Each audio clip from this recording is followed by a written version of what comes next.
Tere kõigile, head vaatajad! Pärast 2 nädala pikkust puhkepausi on Eesti eest nädal-uudised taas kord eetris ja jäävad eetrisse vähemalt aasta lõpuni.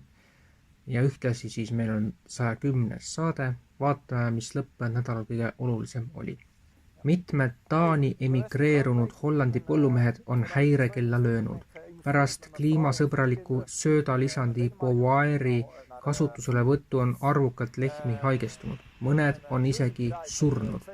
Üks neist on Wesley van Ruitenbeek, umbes 200 lehma ja 160 noorloomaga piimafarmi omanik.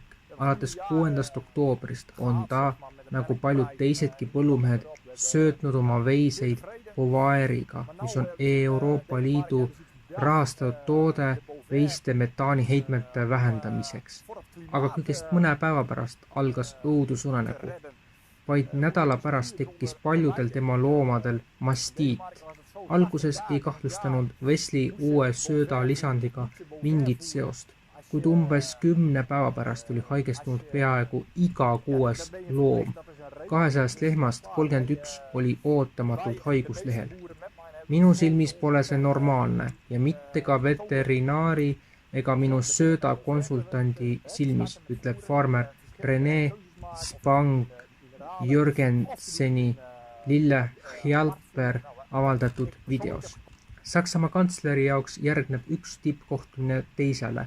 Pärast terase tippkohtumist reisib Friedrich Merz nüüd Brasiiliasse kliimaklubi kohtumisele COP30.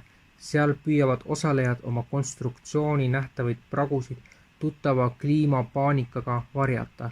Liidu kantsleri kantseleis toimunud terase tippkohtumine oli ikka veel pealkirjades, kui kantsler oli juba lennukis, teel Brasiiliasse Belemi.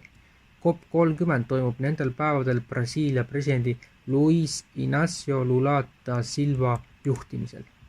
Üle 70 riigi esindajad on tähistanud seda iga-aastast globaalse kliimatsirkuse tippsündmust alates 1995. aastast, andes sellele mulje riikide ülesest konsensusest. Loomulikult reisivad nad sinna tuhandete kaupa, muidugi lennukiga ja maksimaalsete heitkogustega.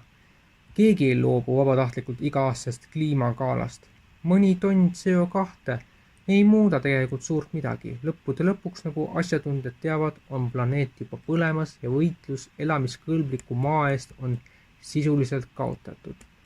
Klubi plaanib investeerida igal aastal 1,3 triljonit eurot kliimameetmetesse arengumaades ja tärkava majandusega riikides. Saksamaa kui üks väidetavalt tugevamaid majandusi peab loomulikult osalema. Kuna USA lahkub alliansist, on tema kohalolek veelgi olulisem. See lause ütleb kõik. Euroopa on just otsustanud finantsvabaduse lõpetada ja keegi pole seda märganud. Uus programm The Pulse süveneb aastaid kestnud protsessi tuumani ja sellesse, mis on nüüdseks Euroopa Liidu seaduste ja määrustega kivisse raiutud. Euroopa Liit ei ehita mitte ainult digitaalset valuutat, mitte ainult identiteedisüsteemi, mitte ainult rahapesuvastast regulatsiooni. See loob tervikliku ühiskondliku kontrolli mudeli, mis kaotab radikaalselt ära sularaha, autonoomsed tehingud ja anonüümsed krüptovaluutad. Alates 2027. aasta jaanuarist jõustub Euroopas mitu määruste kogumit, millel kõigil on sama eesmärk. Sularahamaksed, mis ületavad 10 000 eurot, muutuvad ebaseaduslikuks. Anonüümsed rahakotid kaovad. Iga krüptotehing, mis ületab 1000 eurot, vajab valitsuse heakskiitu. Pangad, kaupmehed, kodanikud, kõik kaasatakse kohustusliku identifitseerimisvõrku. Digitaalne euro saabub 2029. aastal miljardi eurose eelarve, piiratud krediidivõimaluste ja täieliku jälgitavusega. Need ei ole mustandid, soovitused ega mõttekoja dokumendid. See on seadus. Otsus, mis mõjutab otseselt 340 miljonit inimest.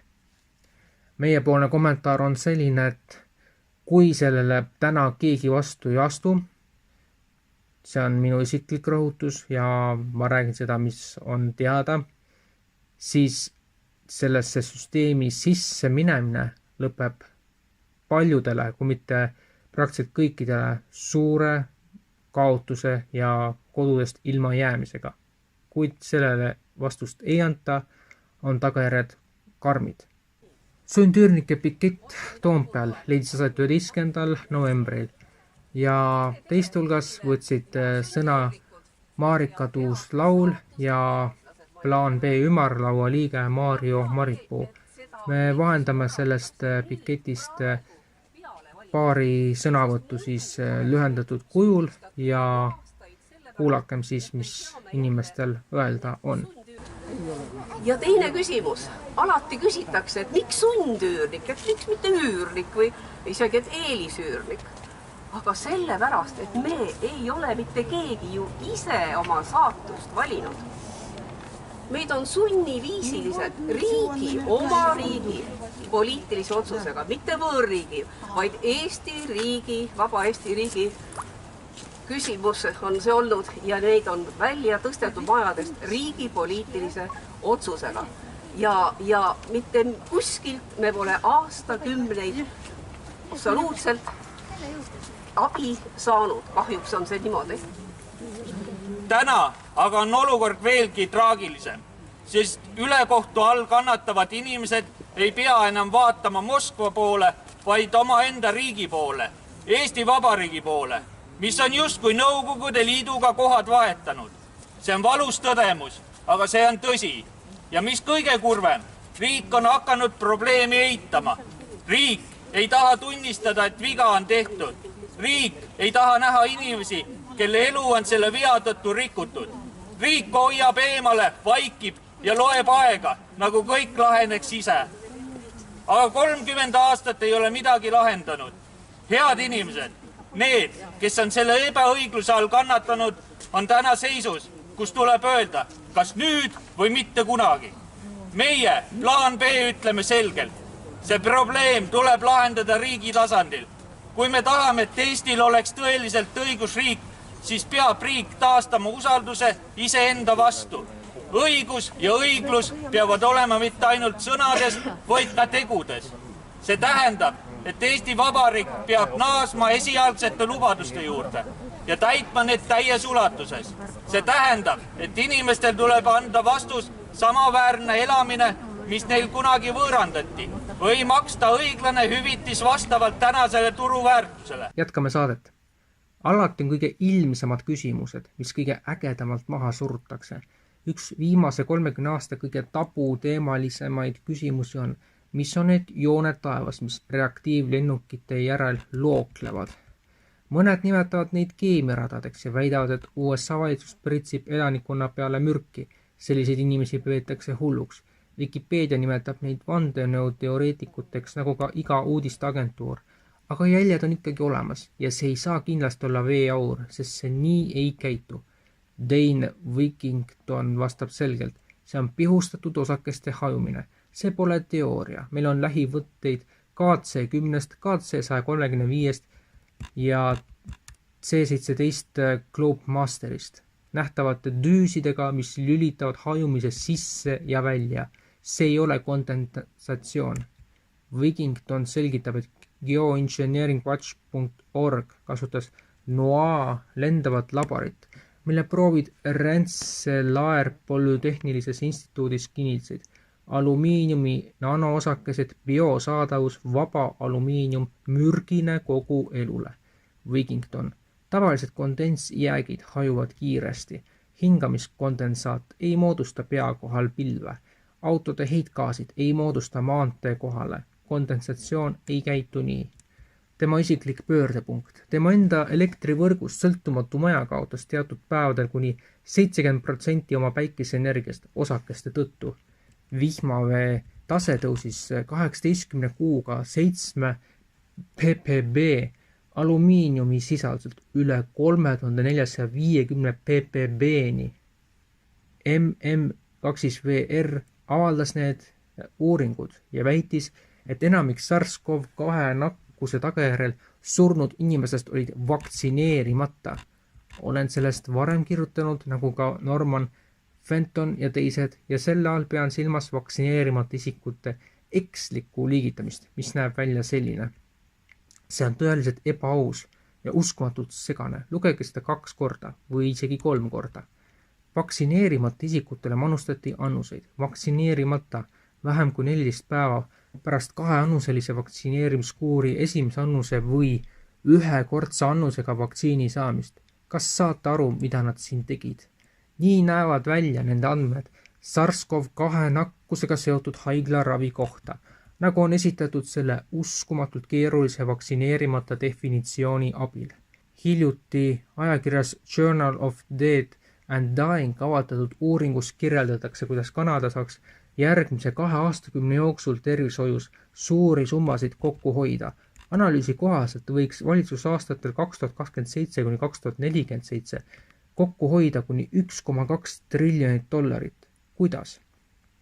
Mitte pakkudes 14,7 miljonile kanadalasele palliatiivravi, vaid nagu kooldaja menukirjanik Kelsey Sharon seda kirjeldab, lubades neil eutanaasia abil surra. Uuring modelleerib 2 stsenaariumit, vabatahtliku eutanaasia stsenaarium ja mittevabatahtlik stsenaarium. Tuleb arvestada ulatust 14,7 miljonit inimest. Sharoni sõnul hõlmavad need järgmist: 9 miljonit vanemat kanadalast, 4 miljonit inimest, kellel on vaimuhaigus või kellel on enesetapu oht, 300 000 põlisrahva liiget, samuti suur hulk sõltlasi ja kodutuid. Võrdluseks, Kanadas elab umbes 37 miljonit inimest. Mudel mõjutaks peaaegu 40% elanikkonnast. Ukraina riikliku korruptsioonivastase büroo NABU läbiviidud operatsioon Midas keskendus riigile kuuluvale tuumaenergiaettevõttele Energoatom, mille aastakäive on ligikaudu $4 miljardit. 11. novembril arreteeriti 5 kahtlusalust, 12 Tümur Mindish ja Oleksandr Zuckerman põgenesid. Otsiti läbi 70 maja, sealhulgas justiitsminister ja riigikaitse ja julgeoleku nõukogu liikme Herman Halushchenko oma. Peaminister Julia Svoridenko kõrvaldas ta ametist. Sellesse juhtumisse on segatud ka praegune riikliku kaitse ja julgeoleku nõukogu sekretär Rustem Umierov, kes kogub Floridas deklareerimata maad. Ta viibib praegu Istanbulis. Sama kehtib ka endise asepeaministri Oleksi Tšernšovi teise nimega Che Guevara kohta, kelle asukoht ei paista olevat teada. Arvatakse, et varastajad summa ületab $100 miljonit. Iga ettevõte, mis Energoatomiga koostööd tegi, pidi maksma 10–15% altkäemaksu. Raha pesti väidetavalt Energoatomi endise direktori 2006–2007 Andrii Terkashi kontori kaudu, kes üritas 2019. aastal Rudy Giuliani ees Hunter Bidenit Ukraina kuritegudest süüdistada. Sündmuskohalt leiti täielik komplekt musti raamatuid. Kui biomeetrilised digitaalsed isikutunnistused digitaalselt programmeeritav raha on kasutusele võetud, siis tagasiteed enam ei ole. Vabadus, nagu me seda tunneme, on surnud. Rahandus- ja tehnoloogia kirjutaja Shanaka Pereira avaldas artikli, milles väidetakse, et Euroopa Liit kiirendab oma rahasüsteemi kõige ulatuslikumat rekonstrueerimist pärast euro kasutusele võttu 1999. aastal. Plaanis nähakse ette, et see peaks olema täielikult loodud ja toimima pandud 2027. aastaks. Eelmine 2030. aasta tähtaeg suureks lähtestamiseks ei ole enam piisav, see on toodud ettepoole. Ta kirjutab: 2027. aastaks muudavad regulatiivne 3 ainsus, sularahatehingute piirangud, kohustuslik krüptovaluutade jälgimine ja digitaalse euro prototüüp põhjalikult seda, kuidas 340 miljonit kodanikku rahaga ümber käib. Ametlik eesmärk on võidelda hinnanguliselt 700 miljardi euro suuruse rahapesuga aastas. Välja ütlemata tagajärg võib olla finantsprivaatsuse de facto kaotamine maailma suuruselt teises majanduses. Ning Maria Corina Machado on paremäärmuslik Venezuela riigipöörde plaanide koostaja, keda USA valitsus on rahastanud vähemalt alates 2003. aastast. Donald Trumpi valitsus peab sõda Venezuela vastu ja kui tal õnnestub kukutada president Nicolás Maduro vasakpoolne valitsus, aitaks Machado juhtida uut Ameerika-meelset režiimi Caracases. Machado võitis 2025. aasta Nobeli rahupreemia vaatamata sellele, et toetas avalikult Trumpi sõda oma riigi vastu. Ta on aastaid nõudnud USA sõjalist sekkumist president Maduro jõuga kukutamiseks. Kui Trumpil ja tema mõjukal riigisekretäril ning riikliku julgeoleku nõunikul Marco Rubiol õnnestub Machado võimule tuua, on naine lubanud oma riigi varad USA ettevõtetele müüa.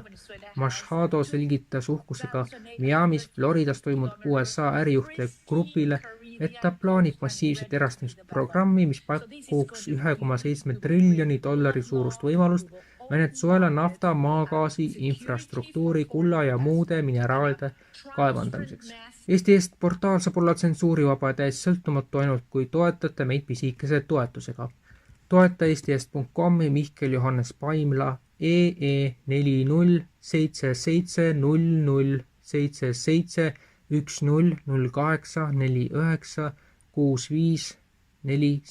märksõna ülekanne.